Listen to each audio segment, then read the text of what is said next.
জীবনে অনেক স্যান্ডউইচ তো খেয়েছেন, কখনো কি এরকম বিস্কুটের স্যান্ডউইচ খেয়েছেন? না খেয়ে থাকলে আমি বলবো এখনই ট্রাই করেন বর্তমানে বিশ্বে ভাইরাল এই বিস্কুটের স্যান্ডউইচটা। এটা যে এতটা মজার এবং এতটা ইউনিক, তৈরি না করে খেলে বুঝবেন না। আশা করছি আপনাদের কাছে ভালো লাগবে। তো চলুন রেসিপিতে চলে যাওয়া যাক। এটা তৈরির জন্য আমি এখানে একটি প্যানে 1 টেবিল চামচ তেল গরম করে এখানে দিয়ে দিলাম 1/3 কাপ পেঁয়াজ কুচি এবং 1/3 কাপ চিকেন, আর দিয়ে দিলাম কয়েকটি কাঁচামরিচের কুচি। এবার এগুলোকে কিছুক্ষণ ভেজে নেওয়ার পরে যখন কালারটা চেঞ্জ হয়ে যাবে তখন এখানে কিছু মশলা ব্যবহার করছি। দিয়ে দিব 1/2 চা চামচ করে আদা বাটা, রসুন বাটা, চিনি, গোলমরিচের গুঁড়া, চিলি ফ্লেক্স এবং স্বাদ মতো লবণ। সব কিছু দিয়ে এবার এটা ভালো করে একটু নেড়েচেড়ে মিশিয়ে একটু মশলাটাকে ভেজে নিচ্ছি, যেন মশলার কাঁচা গন্ধটা চলে যায়। একটু ভালো করে সময় নিয়ে মশলাটা কষিয়ে নিতে হবে। খুব বেশি সময় লাগবে না, 2 থেকে 3 মিনিট মশলাটাকে রান্না করে নিলেই এটা হবে। যখন এটা মশলাটা কষে যাবে তখন এর মধ্যে আমি দিয়ে দিচ্ছি 1/3 কাপ পরিমাণ লিকুইড দুধ।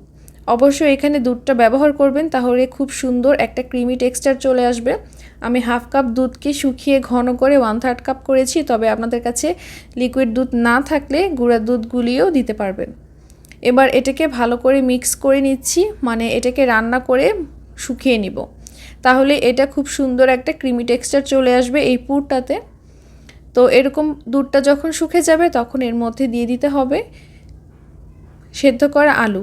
আমি এখানে 2টি আলু সেদ্ধ করে গ্রেট করে নিয়েছি এবং এটা এই মুরগির মাংসের সাথে খুব ভালোভাবে মিক্স করে নিচ্ছি। এই পুরটা এতটা মজার হয়, আপনারা তৈরি না করে খেলে বুঝবেন না। খুবই ইউনিক একটা আইটেম এটা। আপনারা বাসায় অবশ্যই এটা একবার হলেও ট্রাই করবেন, তাহলেই বুঝবেন আমি এটা কি তৈরি করে দেখালাম। এবার এর মধ্যে দিয়ে দিচ্ছি 1.5 চা চামচ কর্নফ্লাওয়ার, আর দিয়ে দিব ধনিয়া পাতা। কর্নফ্লাওয়ার এই পুরটাকে খুব সুন্দরভাবে ধরে রাখবে, মানে যখন ভাজা হবে তখন এই পুরটা আর বের হয়ে যাবে না, খুব সুন্দরভাবে থাকবে এবং ভেঙেও যাবে না। তো এটাকে ভালো করে মিক্স করে নামিয়ে নিব, নামিয়ে এটাকে ঠান্ডা করে নিব। স্যান্ডউইচটা বানানোর জন্য আমি এখানে মিল্ক ম্যারি বিস্কুট নিয়েছি। এই বিস্কুটের চিনির পরিমাণটা একেবারেই কম, তাই এই বিস্কুট এই রেসিপির জন্য পারফেক্ট। এই ক্যাটাগরির যে কোনো বিস্কুটই আপনারা নিতে পারবেন। এবার আমি একটু পুর নিয়ে একটু গোল বলের মতো তৈরি করে নিলাম। তৈরি করে এটাকে আমি বিস্কুটে দিয়ে দিলাম এবং উপর থেকে আরেকটা বিস্কুট দিয়ে স্যান্ডউইচের শেপ দিয়ে দিব। এবার আমি এটাকে একটু চাপ দিব, তাহলেই দেখা যাবে ভিতরে পুরা পুরটা ছড়িয়ে গেছে।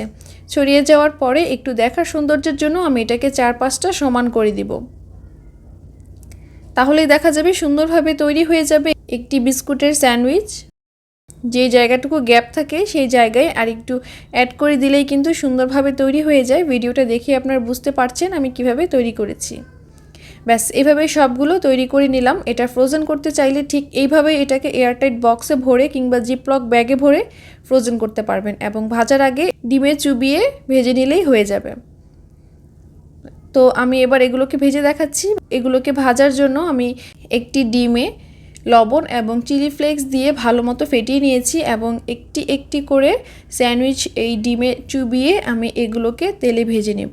তেলটা অবশ্যই গরম থাকতে হবে এবং গরম তেলেই এগুলোকে উল্টে পাল্টে ভেজে নিতে হবে। যেহেতু ভিতরে সব কিছু সেদ্ধ করাই আছে, নতুন করে সেদ্ধ করার কিছুই নেই, তাই উপরের দিকটা রান্না করে নিলেই হবে। চুলার আঁচটা মিডিয়াম হাই হিটে রেখেছি এবং তেলটা গরম করে এগুলোকে ভেজে নিয়েছি। ভাজতে সময় লেগেছে মাত্র 4 থেকে 5 মিনিট, খুব বেশি সময় লাগেনি। এরকমভাবে কালার চলে আসলে এবং উপরের দিকটা ক্রিস্পি হয়ে গেলে এগুলোকে নামিয়ে নিচ্ছি। ব্যাস তৈরি হয়ে গেল দারুণ মজাদার বিস্কুটের চিকেন স্যান্ডউইচ। এই স্যান্ডউইচটা একবার খেলে এটার প্রেমে পড়ে যেতে বাধ্য হবেন আপনি। আশা করছি রেসিপিটা দেখে বুঝতে পেরেছেন কতটা মজার হতে পারে। আপনাদের কাছে আশা করছি ভালো লেগেছে। ভালো লাগলে লাইক, কমেন্ট এবং শেয়ার করতে ভুলবেন না। পেজটি ফলো করবেন এবং ইউটিউব চ্যানেলটি সাবস্ক্রাইব করবেন এমন আরও নতুন নতুন রেসিপি পাওয়ার জন্য। সবাই অনেক বেশি ভালো থাকবেন। আল্লাহ হাফেজ।